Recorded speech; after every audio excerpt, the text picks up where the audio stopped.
Hey everyone, I'm Paul, and I'm with the Dicey Review.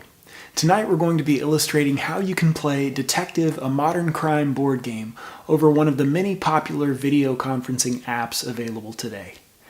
Recently, Portal Games released the 6th case for Detective on their website for free. This case is called Suburbia, and is meant to demonstrate how the game is played. We're going to be featuring this scenario in our video tonight, and it's important to note that you don't have to purchase the base game to be able to experience this amazing scenario.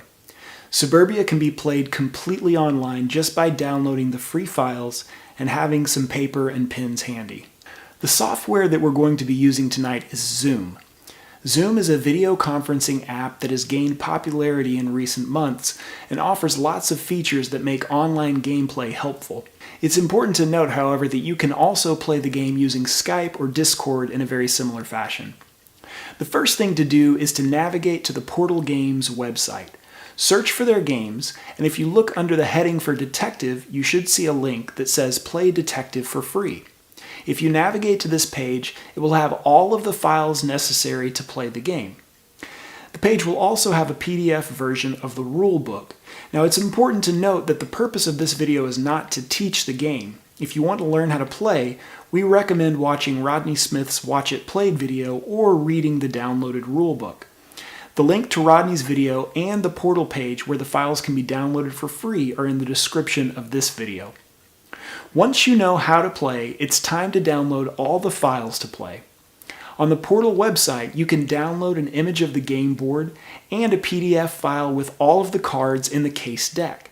We found in our play of the case that downloading the PDF version of the cards made it a bit easier to look at the cards one at a time. Now that you have all the files to play the game, it's time to hop online and create a video call with your friends.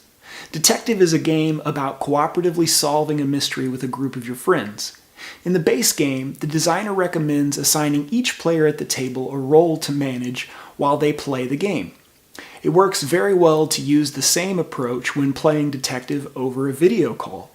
Each player should assume a particular role to be engaged and have a richer experience playing the game online.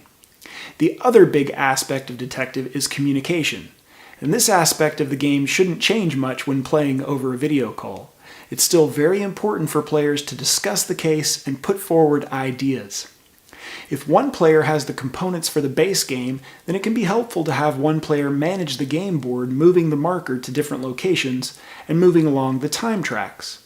But if none of the players have access to the components for the game, then we recommend that one player draw a quick sketch of the game board so that it can be managed by one of the note takers.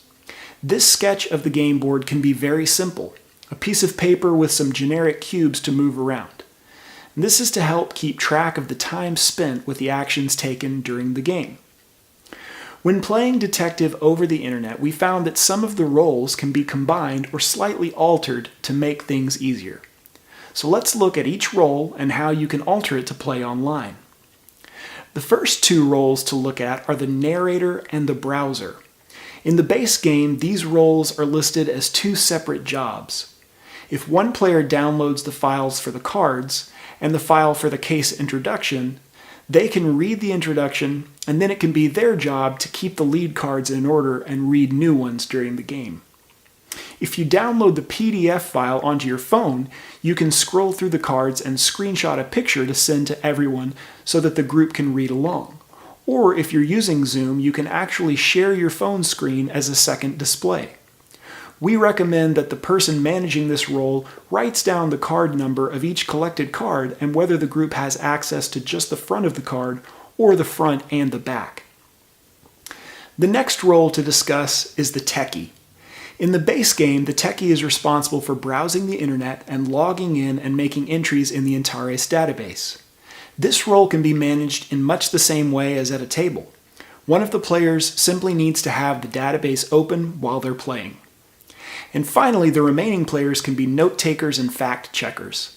These are two separate roles in the base game, but when playing online, it can be helpful to have multiple players taking notes and comparing information throughout the game. If you're able to, using a shared Google document to take notes can be helpful as well. Every player can write on the document at the same time, and it might be helpful to assign each player a specific text color so you know who's typing. And as I mentioned earlier, it might be helpful if one of the note takers sketches up a quick drawing of the game board and manages this as the game is played. It's not mandatory to play, but we found that having a physical representation of the board made it easier not to miss time that was spent or lose track of where the group was. Other than making these changes, the game can be played in much the same way as if you're sitting at a table. Each player can contribute and communicate to catch little details or unravel threads that lead players to solving the mystery.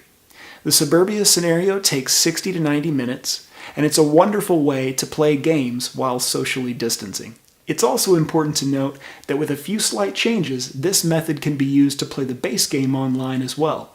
So call your friends, schedule a time, and have a wonderful evening solving mysteries.